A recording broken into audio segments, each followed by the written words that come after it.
If you've been thinking about buying a home here in Ocean City for more than just a few weeks or even a few months, in this video I want to give you a few in-detail stories as to how some clients of mine made some really hard decisions in the most chaotic, uncertain time in recent memory. Make sure you stick around till the end because I'm saving the best of the 3 tips for last. Buying a second home anywhere is a huge decision, and I'm not ever going to undersell that.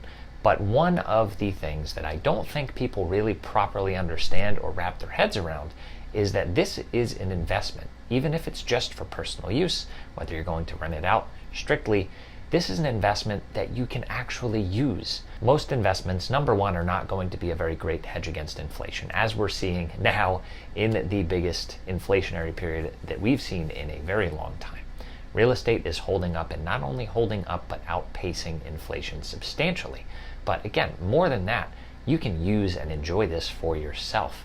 Unlike a stock or a bond or any other type of investment that you would traditionally think of when you think of the term investment, this is something that has that extra component that makes it very, very unique among your portfolio. So it's a great way to balance things out. You should always stay diversified, but don't take that from me. Make sure you talk to your financial advisor about how this would help you hedge against inflation now and down the road. Of the stories I want to share with you in this video, one of my clients in particular, way back in October of 2020, made this very same decision. With all the uncertainty going on, she had pulled out a substantial amount of money out of the stock market, wasn't sure exactly what was going to happen there, but knew that real estate would be a nice way for her to hedge against all of the uncertainty going on in the world. She purchased a nice little condo that she uses occasionally, does rent out, and the return on her investment is going to be absolutely astronomical given the appreciation that that unit has seen, let alone the cash flow that it generates for her. So she understands that, again, this fit a unique need for her beyond just balancing the portfolio, hedging against market risk and uncertainty with inflation. This was something that her and her family get to use. Her friends can come down, and it really was an addition to her lifestyle in a very positive way. Number 2 is something that 2 of my clients understood very well, and I'm going to share their stories at length here in a second. But that second tip is that even if it feels like you may be overpaying for something now, it's going to look like a steal 10 plus years down the road. I like to say it may not be a deal now, but it's going to be a steal in a number of years. What I mean by that is no matter the market environment, sellers have the control of setting their list price, right? Based on the comps, based on how you feel about the property, there's going to be a number that you feel is the right price, that you feel is a good value. And that term value or deal gets thrown around a lot. But what a lot of people can't see through, and why they end up sitting on the sideline for years and maybe even never make the decision, is that additional, I'll say 20 to 50,000 seems like a lot in the moment. But if you're going to be holding this for the long term, can you look back 10 years from now? That's going to look like a steal regardless of whether you got it for the price that you felt like was a good value or slightly above that. So I would encourage you that if you find a property that you like and it's just a little bit more expensive than you feel it's worth, don't just pass it and move on without really weighing the full picture and considering how long you're going to be holding this for. It would be wise to look at the historical Ocean City price charts so you can see exactly how much of a difference 10 years can make. 2 clients of mine both bought back in the spring of 2020, just as COVID was upon us, and they both ended up purchasing 3-bed, 2-bath units. Now, obviously, a lot of personal decisions and tough decisions were made during that period. Life got reprioritized for so many people. These 2 particular clients took this period to really just rip off the Band-Aid and take the plunge. They did look at several properties, 10 plus for each of them, until they found the one that they felt was the best fit.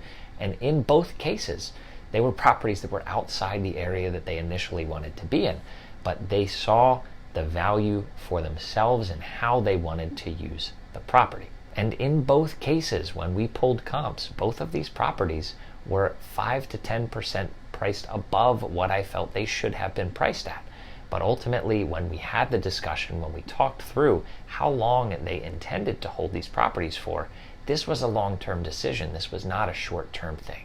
So they could picture and visualize themselves using the property and really getting more than just enjoyment, but cash flow out of it as well to help offset some of that expense, to the point where they're going to be retiring here when the time comes. And again, once they decide to make that happen, they're going to look back, and they already can just 2 years later, and feel exceptional about the decision that they made. So again, just because you don't get a deal now isn't the biggest concern, because again, the longer you hold it, you will be able to look in the rearview mirror and feel very good about the steal that you got. And last but not least, I promised I would save this for the end, but this one's very, very simple, but extremely impactful. There is no perfect time for you to buy a second home. I had always heard that there's no perfect time to have a kid. There's no perfect time to make a big decision, to move, to change jobs. And the same rings true for almost any large decision that you have to make. It's human nature to wait for the perfect set of circumstances, the perfect time, all the stars to align. But in reality, that almost never happens. And the ones who end up getting the benefit, whether that is financial, whether that is peace of mind, enjoyment, memories, they're the ones who are decisive. So again, what inspired me to make this video was looking back, now that we're in another period of uncertainty, to go back and see what clients of mine went through the conversations that we had and what mindset shifts they made or had coming into it that allowed them to be decisive, make a decision that they felt okay about at the time, but knew that down the road they would feel exceptional about. Now, admittedly, this happened much sooner than any of us anticipated. Within a year of when they purchased, they already felt great. But this is something that I really want you to understand. Again, there is no perfect time, and that's what makes having a conversation with a local expert in whatever market you're looking in absolutely paramount. A big part of my job is asking the right questions. It's not about forcing anybody to do anything, convincing you to do anything. Whether you're in your own head or just having the conversation with those around you who may not have ever made a decision like this, you're going to stay in a feedback loop that's going to keep you from making that decision. A handful of times, and with a few buyers that I'm currently working with and have been for a bit, they have a friend or family member who made the decision in the past. And you can see when they're in conversation, they're different mindsets. Everybody who has bought or owned here that I've ever met has been extremely not just satisfied, but ecstatic about the decision that they made. And they've encouraged their friends and their family to take the uncomfortable step, to make the move, to make the decision, and be decisive, because it is not something that you will regret as long as you make an informed, sound decision. Hopefully these anecdotes and stories help you feel just a little bit better about the decision that you're trying to make. If you want to talk through it, if you want to bounce any ideas off of me, don't hesitate to reach out. My contact information is below, as always. If you have any questions, make sure you drop them straight in the comments, because again, other people likely have questions as well, and the whole community will benefit. So thanks for spending some more time with me today, and I will see you on the next video.